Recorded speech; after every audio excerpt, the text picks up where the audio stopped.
ಕೊಲೆ ಮಾಡುವಂಥ ಸಂದರ್ಭದಲ್ಲಿ ಕೂಡ ಅವರಲ್ಲಿ ಅದಕ್ಕೆ ಮೊದಲೇ ಅವರನ್ನು ತನಿಖೆ ಮಾಡಿ ಅವರ ಗಾಡಿಯಲ್ಲಿ ಏನು ಅವರಿಗೆ ರಕ್ಷಣೆಗಿರುವಂಥ ಏನಾದರೂ ಸಾಧನಗಳು ಇದೆಯಾ ಎನ್ನುವುದನ್ನು ಪೊಲೀಸರು ತನಿಖೆ ಮಾಡಿ ಒಂದು ವಾರದಿಂದ ಕುಲಂಕುಷ ಅವರಲ್ಲಿ ಯಾವುದೇ ಅವರಿಗೇನಾದರೂ ಅಡೆತಡೆ ಬಂದಾಗ ಅವರಿಗೇನಾದರೂ ಜೀವಕ್ಕೆ ಅಪಾಯ ಬಂದಾಗ ರಕ್ಷಣೆ ಮಾಡಲಿಕ್ಕೆ ಬೇಕಾದಂಥ ಯಾವುದೇ ಆಯುಧಗಳಾಗಲಿ ಅಥವಾ ಯಾವುದೇ ಒಂದು ರಕ್ಷಣೆಗೆ ಇರುವಂಥ ವಸ್ತುಗಳು ಅವರಲ್ಲಿ ಇರಲಿಲ್ಲ ಅಂತ ಎನ್ನುವುದು ಗೊತ್ತಿದ್ದ ಕಾರಣ ಅದೇ ಸಂದರ್ಭದಲ್ಲಿ ಅದೇ ಸಮಯದಲ್ಲಿ ಅವರನ್ನು ಅಟ್ಯಾಕ್ ಮಾಡಬೇಕಿದ್ರೆ ಇದಕ್ಕೆ ಪೊಲೀಸರಿಗೆ ಗೊತ್ತಿದ್ದುಕೊಂಡೇ ಮಾಡಿದಾರಾ ಅಥವಾ ಏನು ಅಂತ ನಮಗೆ ಗೊತ್ತಿಲ್ಲ. ಅವರೆಲ್ಲ ಸಾಧನೆ ಯಾರಿಗಾದರೂ ತಿಳಿಸಿದ್ದಾರಾ ಅಂತಲೂ ಗೊತ್ತಿಲ್ಲ. ಇವತ್ತು ನಿನ್ನೆ ಪರಮೇಶ್ವರ್ ಅವರು ಬಂದಿದ್ದರು, ಗೃಹ ಸಚಿವರು. ಅವರು ದಲಿತರ ಪರವಾಗಿರುವವರು ಅಂತ ಹೇಳ್ಕೊಂಡಿದ್ದರು, ನಾನು SC ಅಂತ ಹೇಳ್ತಿದ್ರು. ನಿನ್ನೆ ಬಂದು ಈ ಒಂದು ಜಿಲ್ಲೆಗೆ ಬಂದು ಪತ್ರಿಕಾಗೋಷ್ಠಿಯನ್ನು ಮಾಡಿಕೊಂಡು ಹೋಗಿದ್ದಾರೆ. ಆ ಸಂದರ್ಭದಲ್ಲಿ ನಾನು ಒಬ್ಬ ಮಹಿಳೆ ಶಾಸಕಿಯಾಗಿ ಸುಳ್ಯ ವಿಧಾನಸಭಾ ಕ್ಷೇತ್ರದಿಂದ ಆಯ್ಕೆಯಾದ ಮೀಸಲು ಕ್ಷೇತ್ರದಿಂದ ಆಯ್ಕೆಯಾದಂಥ ಮಹಿಳೆ ಇರುವಾಗ ನನ್ನನ್ನಾದರೂ ಒಂದು ಕರೆಸಿ ಅವರ ಜೊತೆಗೆ ಒಂದು ನನ್ನಲ್ಲಿ ಮಾತುಕತೆಗೆ ಕರಿಬೋದಿತ್ತು. ಬರೀ ಒಂದು ಸಮುದಾಯದ ಒಂದು ಮುಸ್ಲಿಂ ಸಮುದಾಯದರೊಟ್ಟಿಗೆ ಮಾತ್ರ ಮಾತುಕತೆ ಮಾಡಿ ಹೋದದ್ದು ಇದು ಇಡೀ ಒಂದು ನಮ್ಮ ಸಮಾಜಕ್ಕೆ ಒಂದು ಕೆಟ್ಟ ಸುದ್ದಿಯನ್ನು ಒಂದು ಹಬ್ಬಿಸುವಂಥದ್ದಾಗಿದೆ. ಯಾಕೆಂತ ಹೇಳಿದರೆ ಅವರು ಒಬ್ಬರು ಗಣ ಸರ್ಕಾರದ ನಾಯಕ, ಅವರು ರಕ್ಷಣೆ ಕೊಡಬೇಕಾದಂಥ ವಿಚಾರ ಇದ್ದದ್ದಲ್ಲಿ ಅಲ್ಲಿ ಇವತ್ತು ಅವರ ಈ ಕಾಂಗ್ರೆಸ್ ಸರ್ಕಾರ ಬಂದ ನಂತರ ಮಹಿಳೆಯರಿಗೆ ಕೂಡ ರಕ್ಷಣೆ ಇಲ್ಲದಂಥ ಒಂದು ಪರಿಸ್ಥಿತಿ ಉಂಟಾಗಿದೆ.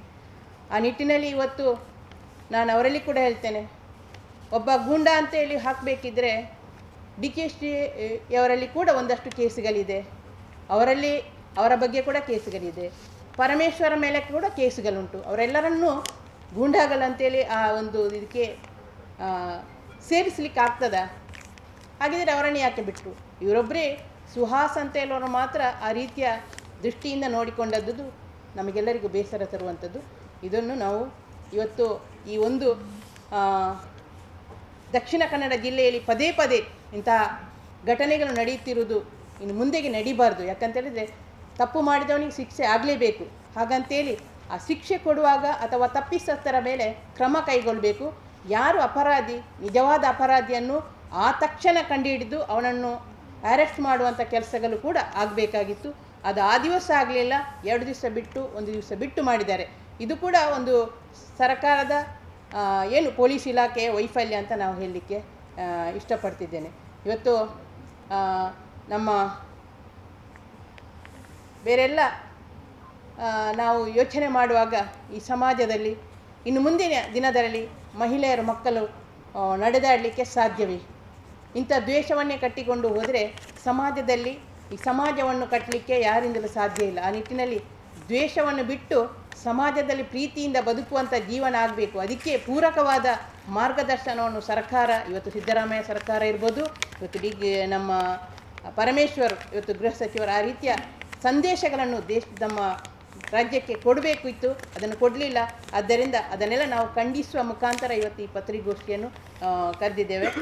ಬಂದಿರುವಂಥ ನಿಮಗೆಲ್ಲರಿಗೂ ನಾನು ಅಭಿನಂದನೆಯನ್ನು ಸಲ್ಲಿಸಿದ್ದೇನೆ.